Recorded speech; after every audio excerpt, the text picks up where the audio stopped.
नमस्कार, मैं रुद्र श्रीवास्तव सी न्यूज भारत में आपका स्वागत करती हूं। वक्त हो गया है न्यूज आवर का। मध्य प्रदेश रीवा जिला जनपद पंचायत नईगढ़ी, ग्राम पंचायत खटखरी और ग्राम पंचायत फूलकरण सिंह में मध्य प्रदेश शासन की विकास यात्रा का कहीं हुआ विरोध तो कहीं हुआ सम्मान। ग्राम पंचायत फूलकरण सिंह सरपंच नरेंद्र बहादुर सिंह ने विकास यात्रा का समय 2 बजे दिया था, जिसमें 6 बजे शाम तक विकास यात्रा के कोई कर्मचारी नहीं पहुंचे। जब विकास यात्रा नहीं आई तो सभी ग्रामीण जन अपने घर लौट गए।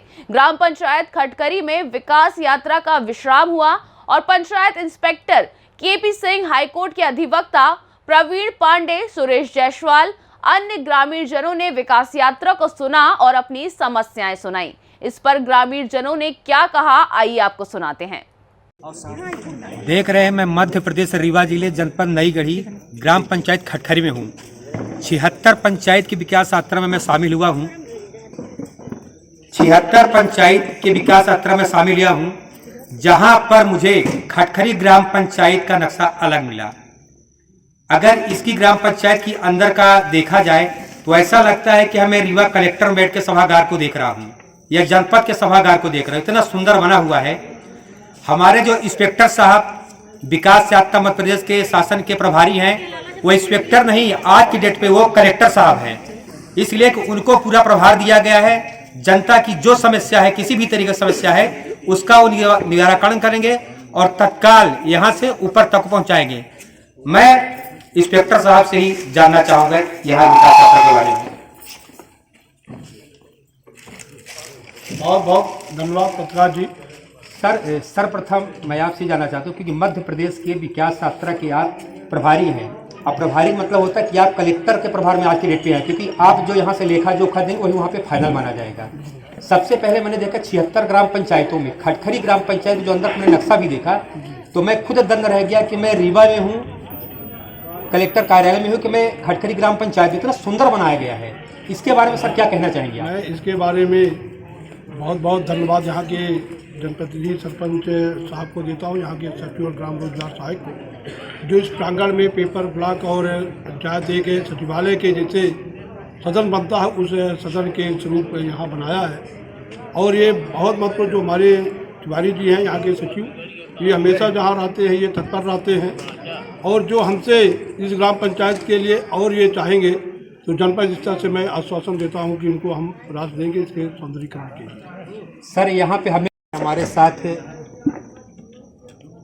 जबलपुर हाई कोर्ट के बड़े अधिवक्ता हैं जो कानून के ज्ञाता हैं। सर, मैं ये जानना चाहूँगा, जिस तरीके से विकास यात्रा चल रही है सरकार की, आप जनता हैं और आपका गांव है, ये जो समस्या है केवल समस्या बताना है कि सरकार इसमें क्या पहल करे कि जनता की समस्या का निराकरण हो सके। हमने गांव की जो महत्वपूर्ण समस्या थी आवारा पशुओं की, वो हमने प्रशासनिक सम्मानीय अधिकारीगण को मैंने बता दिया है। दूसरी समस्या खसरे में सुधार की है।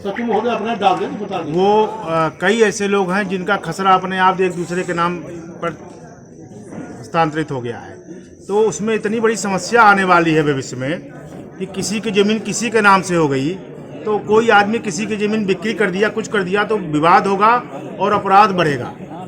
ये बहुत गंभीर समस्या है। अब मेरा विश्वास है कि सम्माननीय इंस्पेक्टर साहब जो आज कलेक्टर के प्रभार में है, वो हमारी भावनाओं को निश्चित सम्मान देंगे और इसके लिए त्वरित कार्रवाई करेंगे, क्योंकि ये जो समस्या है ये अंग्रेजों के ज़माने में भी नहीं हुई या मुगलों के ज़माने में भी नहीं हुई कि किसी की ज़मीन किसी के नाम स्वतः अपने आप हो जाए। ये बहुत गंभीर समस्या है, इसको गंभीरता से लिया जाए। दूसरा, जो अभी पेयजल की समस्या है, इसके लिए मेरा ये सुझाव है कि ग्राम पंचायत में 1-2 टैंकर पहले से हैं, 1-2 टैंकर की व्यवस्था और बना दी जाए। तो टैंकर के माध्यम से यदि पानी सप्लाई किया जाता है, क्योंकि हमारे बगल में ही ओड्डा नदी है और ओड्डा नदी में पानी है, तो टैंकर के माध्यम से अगर गांव-गांव में पानी सप्लाई किया जाता है तो ये बहुत त्वरित निदान होगा और बहुत अच्छे ढंग से राहत मिल जाएगी इसमें, क्योंकि टैंकर हमारे पास पहले से भी खराब है सर, और उनको सुधार दिया जाए और नए टैंकर भी 1-2 नए टैंकर का भी ये हमारे इंस्पेक्टर साहब से बात होगी। इंस्पेक्टर साहब खुद लगे हैं कि सांसद या विधायक से जब बात की जाएगी तो वो टैंकर देंगे ग्राम पंचायतों के लिए। आप आगे बात बढ़ा दीजिए। दूसरी समस्या हमारे यहाँ कुछ शिक्षकों की कमी है। विद्यालय है, अच्छा है, लेकिन जो छात्र संख्या के हिसाब से शिक्षक नहीं है। स्वास्थ्य की सबसे बड़ी समस्या है यहाँ का बीमार व्यक्ति होता है तो आयुष्मान कार्ड वगैरह रीवा में होता है, गरीब है, उनके पास आने जाने का कोई वाहन नहीं है, किस प्रकार से जाएं।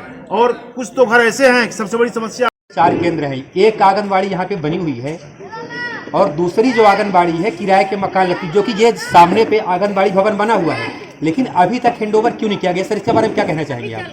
अब ये तो जो हमारे पूर्व कार्यकाल के हमारे सचिव महोदय जी इसको ये अवगत हमको कराएंगे किस कार्यकाल का ये भवन बना हुआ है, विगत 10 साल 5 साल के पूर्व का बना हुआ। तो ये किस सरपंच को द्वारा बनाया गया था कि पालक शिक्षक संघ अध्यक्ष के द्वारा बनाया गया था, ये जानकारी थोड़ा उपलब्ध हमको करा देंगे। इसकी हम जानकारी ले करके हम माननीय सचिव महोदय को अवगत करा देंगे।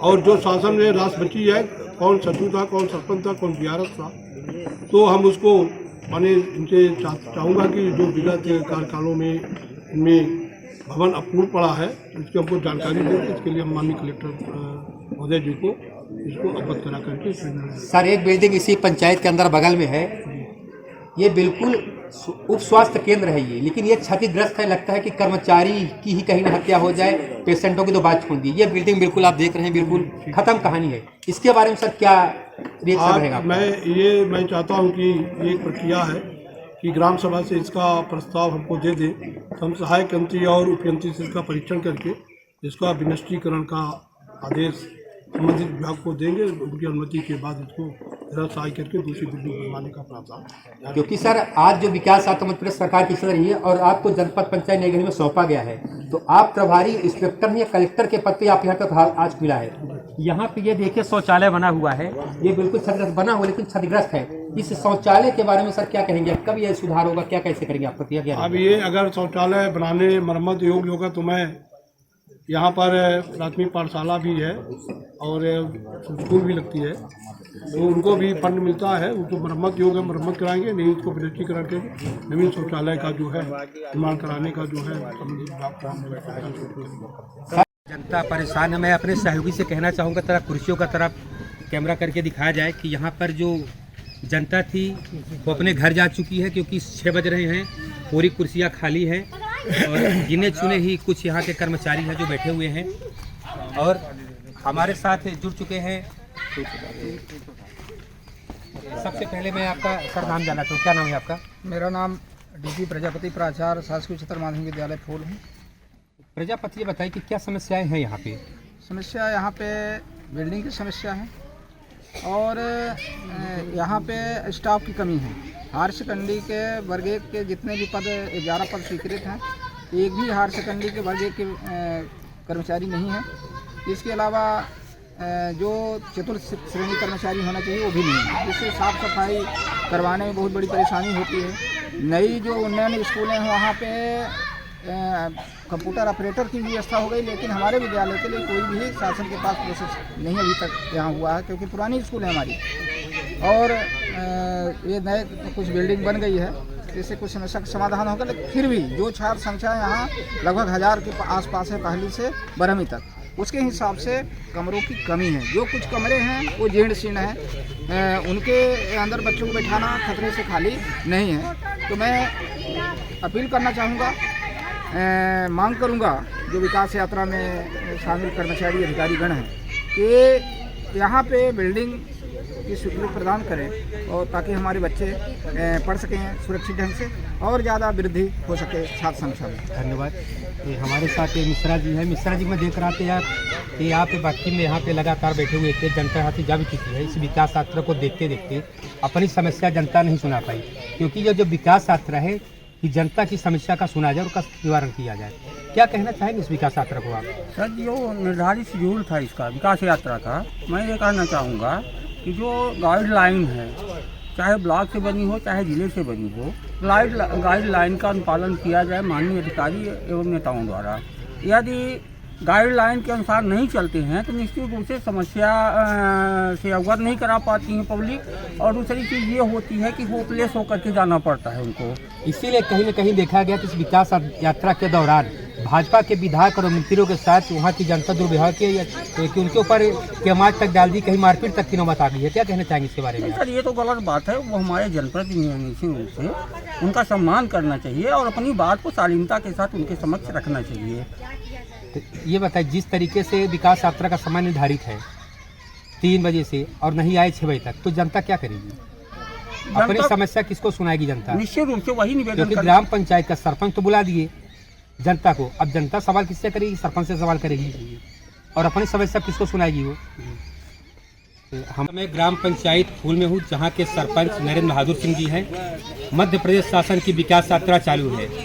विकास यात्रा में जो देखा गया है कि जो इनकी समय सारणी होती है, समय कुछ और दिया जाता है और आने का टाइम कुछ और होता है, जो कि यहाँ के 3 बजे का समय दिया गया था, लेकिन अभी तक विकास यात्रा की कोई अधिकारी कर्मचारी यहाँ पे नहीं आ पाए हैं, जिससे यहाँ की जो ग्राम पंचायत की जनता थी वो यहाँ से अपने घर के लिए वापस प्रस्थान चली गए।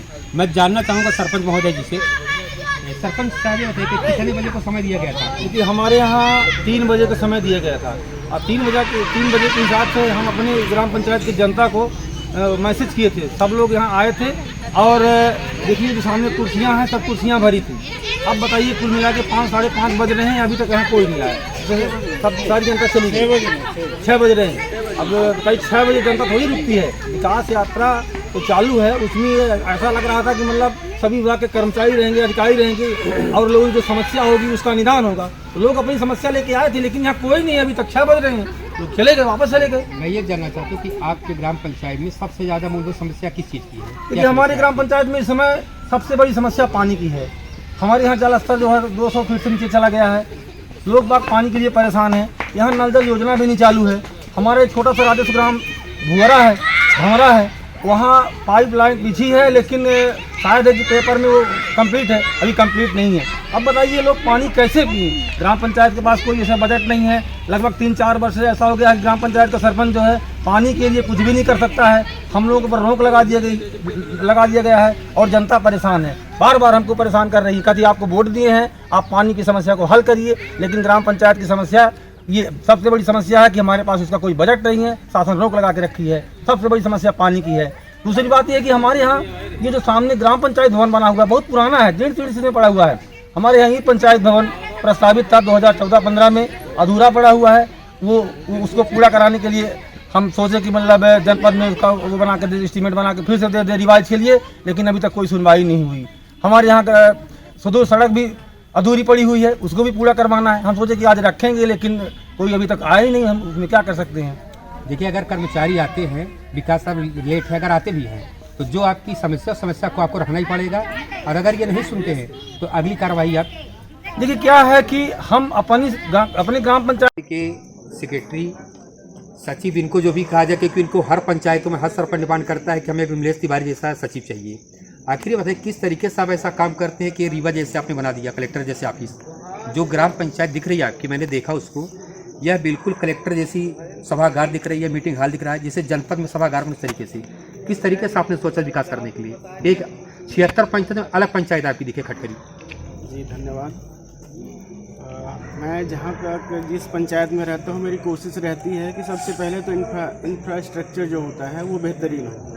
और मैं आते ही मैंने पहला काम यही किया है। जब मैं आया था तो बिल्डिंग काफ़ी जर्जर स्थिति में थी, पूरे जाले लगे हुए थे, कभी खुलती भी नहीं थी। लेकिन मुझे लगा, जैसे आते ही मुझे लगा कि इसमें सबसे पहले तो बिल्डिंग में सुधार का काम होना चाहिए।